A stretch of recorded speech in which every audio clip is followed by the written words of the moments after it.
तो hey guys, good morning, welcome to new video में आप सबका बहुत बहुत स्वागत है हमारे यूट्यूब चैनल बिहार 28M में। हाँ तो दोस्तों, हमारे वीडियो को लास्ट तक देखते रहे और हम बातचीत करने वाले हैं सुपरस्टार खेसारी लाल यादव का न्यू सॉन्ग के बारे में। हाँ तो दोस्तों, हमारे वीडियो को लास्ट तक देखते रहे, पूरी जानकारी देंगे आपको डिटेल में। हाँ तो दोस्तों, हमारे वीडियो को लास्ट तक देखते रहे और जो लोग हमारे चैनल में नए हैं वो लोग हमारे चैनल को फटाफट से दिल से सब्सक्राइब कर लीजिए, क्योंकि इसी तरह की वीडियो को इन्फॉर्मेटिवली हमारे यूट्यूब चैनल में आते रहते हैं। हाँ तो दोस्तों, हमारे वीडियो को लास्ट तक देखते रहे और बिना समय लेते आपको वीडियो को शुरू कर देते हैं। खेसारी लाल यादव का जी सॉन्ग का नाम है पलोजी वाली। जी दोस्तों, आप सब सही सुने हैं, पलोजी वाली बहुत ही खूबसूरत एंड शानदार सॉन्ग होने वाला है। जी दोस्तों, आप सब बिल्कुल सही सुने हैं, सुपरस्टार खेसारी लाल यादव ने इस सॉन्ग को गाया है और प्रियंका सिंह। जी दोस्तों, आप सब बिल्कुल सही सुने, इस सॉन्ग को गाया है खेसारी लाल यादव और प्रियंका सिंह और इस सॉन्ग को रिलीज किया गया है आज ही 30 मार्च को। जी दोस्तों, आप सब बिल्कुल सही सुने, 30 मार्च को नहीं कि आज ही से रिलीज किया गया है।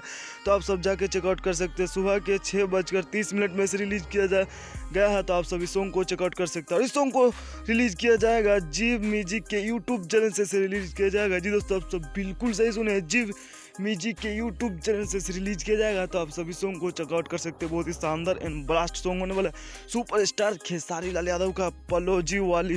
बहुत ही शानदार एंड खूबसूरत सॉन्ग है। तो बाकी हमारा वीडियो आप सबको कैसे लगा, पलोजी वाली खेसारी लाल यादव, हमारा वीडियो अच्छा लगा ज़्यादा से लाइक करें, कमेंट करें, शेयर करें, सब्सक्राइब करें। धन्यवाद।